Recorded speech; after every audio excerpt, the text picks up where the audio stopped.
Ngikubingelele mbukeli phinde ngomkele kwesimanzonzo sikulethela zona indaba ifya ngaso ke isikhathi uKing Bhaka uthuse ke abaningi ngesikhathi ke ethi ke uSenzo Mchunu ke yena ke akamazi ke njengomuntu ke okhohlakele mbukeli ke ngabe kuthini okwakho ukuphawula ngakho lolo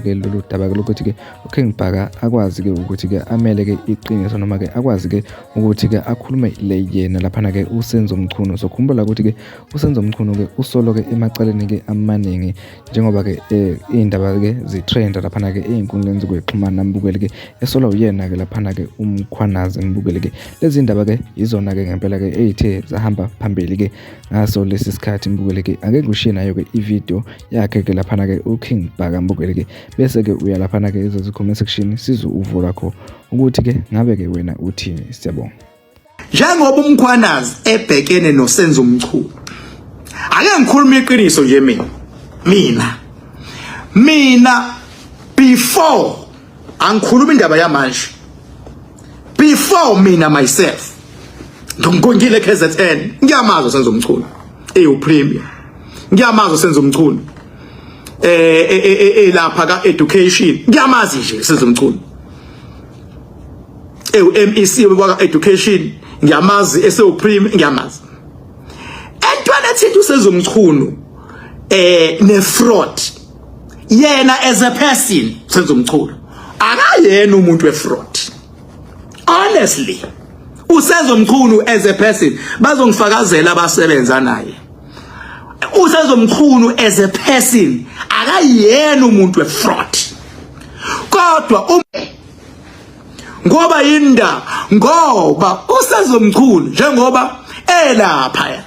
uhlangene neNkuzimalanga uhlangene neNkuzimalanga ezikwazi ukudlala igame uyabona kwakona ukuthi ifana kanje lento uSenzo Mchunu mawumbheka akuyena umuntu ongamthatha mfowethu ngampela uthi uyakombeka emaphoyiseni uSenzo Mchunu. USenzo Mchunu umuntu nje bafethu ogudi makuthiwa mhlambe uzomenza abe upresident noma uzomenza abe mhlambe uminister waka education noma uminister walapha na kodwa makuthiwa kuyogijiywa akayona lo nhlobo ungayithatha uyigaxe emaphoyiseni kwakona ukuthi ubekwe emaphoyiseni ubekwe ngamabomu khona ichess edlalwayo ukuthi abekwe la fakona ingangithi ngeke mina kwakona ukuthi ayobeka emaphoyiseni akuyena uSenzo Mchunu umuntu ekuthiwa unodlame unolaka unjani umuntu ojehle singasithi uSenzo Mchunu is a gentleman kodwa kwakona ukuthi ayobekwe emaphoyiseni kuthiwa phatha lo mnyango lo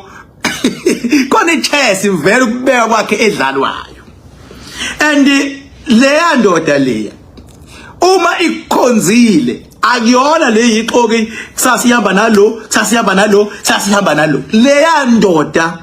yahamba noRamaphosa kusayihlazo ukuhamba noRamaphosa ngiyakhumbula nje la eThekwini kukhona ilento iCamp Kazikalala neCamp kaSenzo Mchunu uyabo eKazikalala befuna ukufaka unkosazana osamthingi la uSenzo Mchunu wancamela ukuthi agcine ekhishwa ekubeni uPremier ubekhishwa wayohlala ekhaya